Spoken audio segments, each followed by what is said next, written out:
ఆయన తానా అంటే ఉప ముఖ్యమంత్రి గారు పవన్ కళ్యాణ్ గారు తందానా అంటాడు.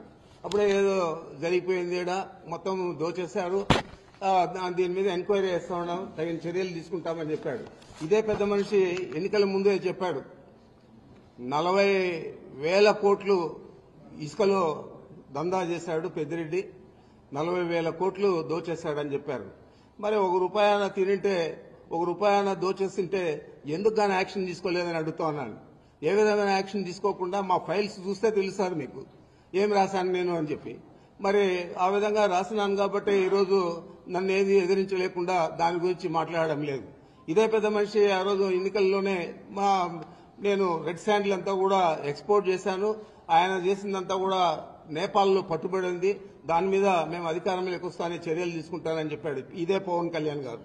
మరి నువ్వు ఫారెస్ట్ మంత్రి అయ్యావు, ఉప ముఖ్యమంత్రి అయ్యావు, మరి నేపాల్కి పోయి ఎందుకు గాను అక్కడ ఉన్న రెడ్ శాండిల్ తెచ్చి నేను చేస్తుంటే నా మీద ఎందుకు యాక్షన్ తీసుకోలేదని అడుగుతా ఉన్నాను.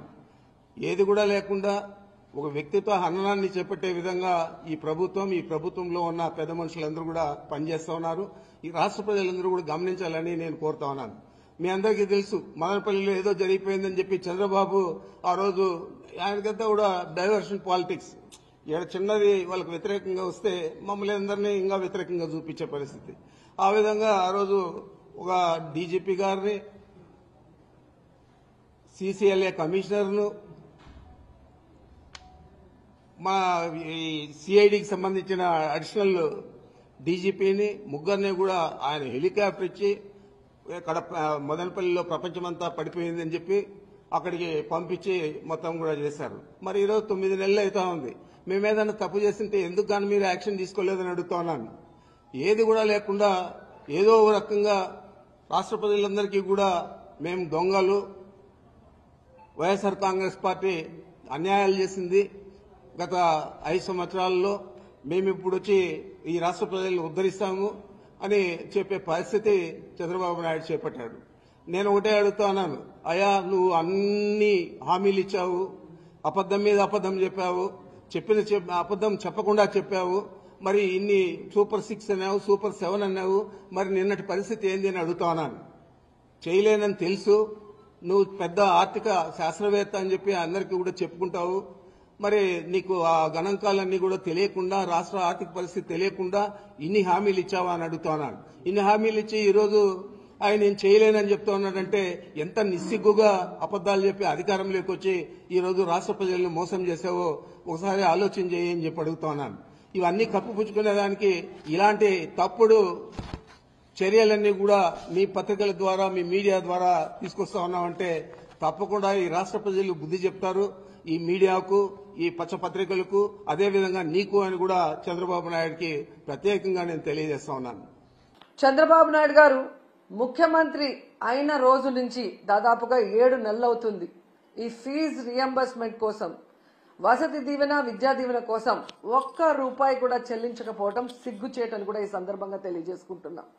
ఎందుకంటే ఆనాడు వైఎస్ఆర్ గారు పెద్ద చదువులు ఉన్నవారికే కాదు, అర్హత ఉన్న ప్రతి పేద మధ్యతరగతి విద్యార్థికి అందించాలని గొప్ప మనసుతో ఈ ఫీజు రియంబర్స్మెంట్ తీసుకురావడం జరిగింది. దాన్ని జగన్మోహన్ రెడ్డి గారు తను అధికారంలో ఉన్న 5 సంవత్సరాలు సంపూర్ణంగా అమలు చేయడం మనం గమనించాం. కానీ ఈరోజు ప్రభుత్వం 3,900 కోట్ల ఈ ఫీజులు, స్కాలర్షిప్ల బకాయిల్ని ఆపేయటం ఎంతవరకు సమంజసమని నేను అడుగుతున్నా. ఎందుకంటే ఈరోజు మీరు చూస్తే విద్యా దీవెన కింద 2,800 కోట్లు, అలాగే వసతి దీవెన కింద 1,100 కోట్లు, అంటే దాదాపుగా 3,900 కోట్లని బకాయిలు పెట్టడం వల్ల కొన్ని కాలేజెస్ లో విద్యార్థుల్ని క్లాసులకి రానివ్వట్లేదు, కొన్ని కాలేజెస్ లో విద్యార్థులకి సర్టిఫికెట్లు కూడా ఇవ్వకపోవటం, కొన్ని చోట్ల విద్యార్థులు చదువుకు దూరం అవటం చూస్తుంటే చాలా చాలా బాధేస్తుంది. ఎందుకంటే విద్యతోనే పేదరికం సమూలంగా నిర్మూలించే అవకాశం ఉంది. అందుకే రాజశేఖర రెడ్డి గారు, జగన్మోహన్ రెడ్డి గారు పేద పిల్లలకి చక్కటి చదువును అందించి ఆ కుటుంబాలు ఆర్థికంగా ఎదిగే విధంగా, సమాజంలో గౌరవంగా ఉండే విధంగా అన్ని రకాలుగా ఎలా అండగా నిలబడ్డారో మనం గమనించాం. కానీ చంద్రబాబు నాయుడు గారు డబ్బున్న వాళ్ళు మాత్రమే చదువుకోవాలి, తన పార్టీలో ఉన్న ప్రైవేట్ స్కూళ్ళు కాలేజీలు ఉన్న వాళ్లే ఫీజులు దండుకోవాలి అన్నట్టుగా ఈరోజు పేద విద్యార్థుల్ని చదువుకు దూరం చేసే విధంగా చర్యలు చేపట్టడం, ఇవ్వాల్సిన బకాయిలు ఇవ్వకపోవడం అనేది మనం గమనించాలి. అండ్ ఈరోజు ఫీజు రియంబర్స్మెంట్ అలాగే స్కాలర్షిప్లు బకాయిలు తొందరగా చెల్లించండి అయ్యా అని అడిగితే దానికి కొంతమంది మంత్రులు మీరు బకాయిలు పెట్టలేదా, మీ ప్రభుత్వంలో బకాయిలు లేవా అని విచిత్రంగా మాట్లాడుతున్నారు. ఆ మంత్రులకు గాని ఆ ఇతండంగా మాట్లాడే వారికి నేను తెలియజేసేది ఒక్కటే, 2019లో చంద్రబాబు నాయుడు గారు దిగిపోయే నాటికి 2800 కోట్లు బకాయిలు ఉన్నాయి. ఆ రోజు ఆ బకాయిల్ని జగన్మోహన్ రెడ్డి గారి ప్రభుత్వం సంపూర్ణంగా చెల్లించటమే కాకుండా తాను అధికారంలో వచ్చిన తర్వాత ఉన్న వాటిని కూడా ఎలా చెల్లించుకుంటూ వస్తున్నారో మనం చూసాం. సో ఎప్పుడూ కూడా ఒక ప్రభుత్వం మారినప్పుడు గత ప్రభుత్వంలో బకాయిలు ఉంటే వాటిని తీర్చాల్సిన బాధ్యత ఆ అధికారంలోకి వచ్చిన పార్టీకి ఉంటుంది. కానీ అధికారంలోకి వచ్చిన తర్వాత ఈరోజు చేతులు దులుపుకొని పేద విద్యార్థుల చదువుని దూరం చేసి మళ్ళీ ఇతండంగా విచిత్రంగా మాట్లాడటం ఎంతవరకు సమంజసమని నేను ప్రశ్నిస్తున్నా. విజయసాయిరెడ్డి గారు జగన్మోహన్ రెడ్డి గారికి అత్యంత సన్నిహితులు.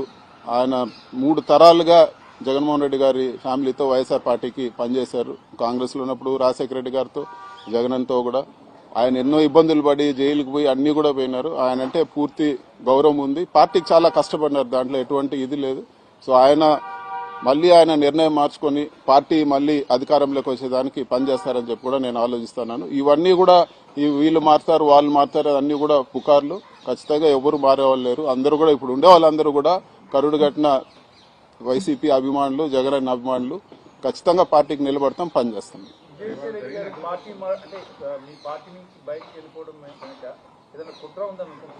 ఏం కుట్ర లేదు, ఆయన వ్యక్తిగత నిర్ణయం. విజయసాయిరెడ్డి గారు అట్లా ఒకటి చెప్పి ఒకటి చేసే వ్యక్తి కాదు.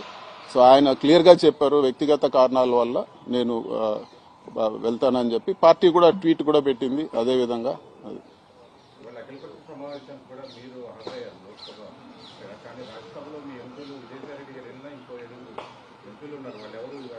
అంటే పిల్లి సుభాష్ చంద్రబోస్ గారికి పార్టీ రాజ్యసభ ఫ్లోర్ లీడర్ గా జగన్మోహన్ రెడ్డి గారు నిర్ణయించారు.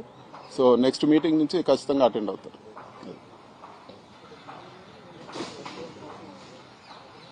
ఓకేనా?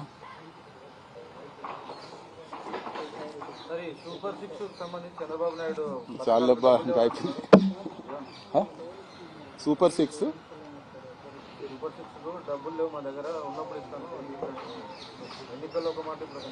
సో ప్రతి మీటింగ్ లో కూడా జగన్మోహన్ రెడ్డి గారు ప్రతి మీటింగ్ లో కూడా చెప్పారు, నేను చెప్పిన ప్రతి హామీకి కట్టుబడి ఉన్న ప్రతి ఒక్కటి నెరవేరుస్తా ఉన్నాను. చంద్రబాబు గారి మాటలు ఇన్ని మోసపోవద్దని చెప్పి ఇది వరకు వీడియోలు చూస్తే చంద్రబాబు నాయుడు గారు క్లియర్ గా చెప్పారు, మేము అన్ని లెక్కలు వేసుకున్నాము, ఎట్టి పరిస్థితుల్లో అన్ని హామీలు నెరవేరుస్తామని చెప్పి. మరి ఈ రోజు వచ్చి డబ్బులు లేవు, లేకపోతే నేను ఇది నెరవేర్చలేకున్నానని చెప్తున్నారు. ఒక్క పెన్షన్ తప్పితే ఆ పెన్షన్ కూడా రోజు రోజుకి తగ్గిస్తా వస్తా ఉన్నారు. వేరే ఏ కార్యక్రమం కూడా ఈ రోజు రాష్ట్రంలో జరగడం లేదు. మరీ ఘోరంగా హాస్పిటల్స్ కి పేమెంట్ ఆపారు, పేద ప్రజలు ట్రీట్మెంట్ తీసుకోలేకుండా. స్టూడెంట్స్ కి ఫీజులు కూడా ఈ రోజు చెల్లించని దారుణమైన పరిస్థితి ఆంధ్ర రాష్ట్రంలో నడుస్తా ఉంది. సో ఇవన్నీ కూడా ప్రజలు గమనిస్తా ఉన్నారు. రాబో రోజుల్లో తెలుగుదేశం పార్టీకి ప్రజల్లో తిరగడానికి కూడా కష్టమవుతుంది. ఇదే విధంగా ప్రజలను మోసం చేస్తే, ప్రజలు తిరగబడేది మొదలు పెడితే తెలుగుదేశం నాయకులు కూడా ప్రజల్లో ఇబ్బందికరంగా ఉంటుందని చెప్పి కూడా నేను తెలియజేస్తాను.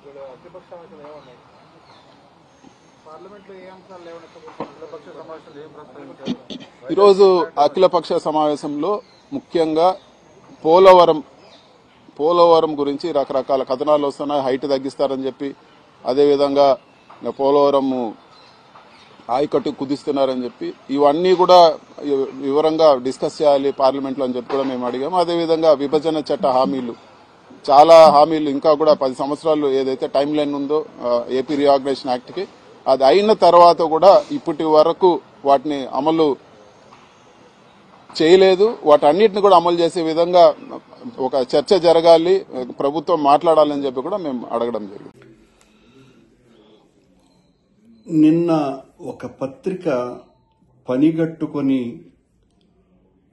మాజీ మంత్రివర్యులైనటువంటి రామచంద్రారెడ్డి గారి మీద ఒక పెద్ద అబద్ధపు కథనం అల్లింది.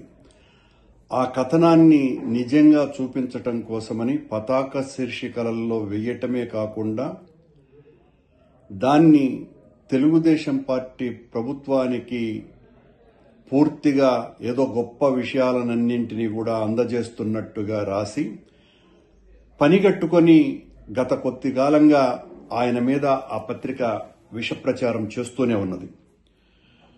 రామచంద్రారెడ్డి గారు ఏ రకంగానూ కూడా అటవీ భూములను ఆక్రమించకుండా లేకపోయినప్పటికీ కూడా ఉద్దేశపూర్వకంగా మేము ఏమి రాసినా చెల్లుతుంది, మేము ఏం చెప్పినా కూడా నడుస్తుంది అన్నటువంటి ఒక గట్టి నమ్మకంతో ఆయన మీద ఉన్నటువంటి కోపము దుగ్ధతోటి వైఎస్ఆర్ కాంగ్రెస్ పార్టీ మీద, జగన్మోహన్ రెడ్డి గారు మా నాయకుడి మీద, మా మీద, అందరి మీద ఈ రకంగా ప్రభుత్వం ఈనాడున్నటువంటి ప్రభుత్వం చేయాల్సినటువంటి మంచి చేయకుండా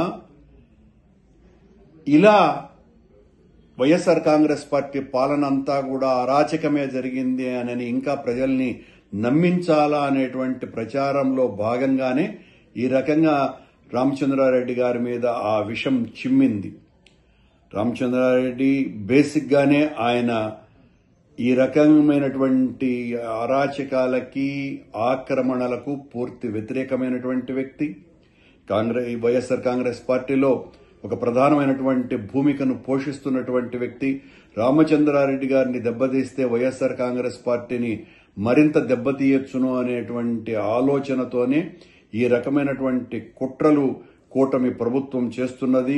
ఒకవైపు కూటమి ప్రభుత్వము, మరోవైపున వీళ్లను మోసేటువంటి ఈ ప్రచార ప్రసార మాధ్యమాలు పనిగట్టుకొని ఈ రకంగా మా పార్టీ నాయకులందరి మీద ఈ విషవాయువులు చిమ్ముతూ మీరు చేయాల్సినటువంటి ప్రజలకు ఇచ్చినటువంటి వాగ్దానాలను నెరవేర్చకుండా మా మీద విషం చిమ్మి బ్రతకాలని చూస్తే ప్రజలు ఏమాత్రం కూడా హర్షించరు.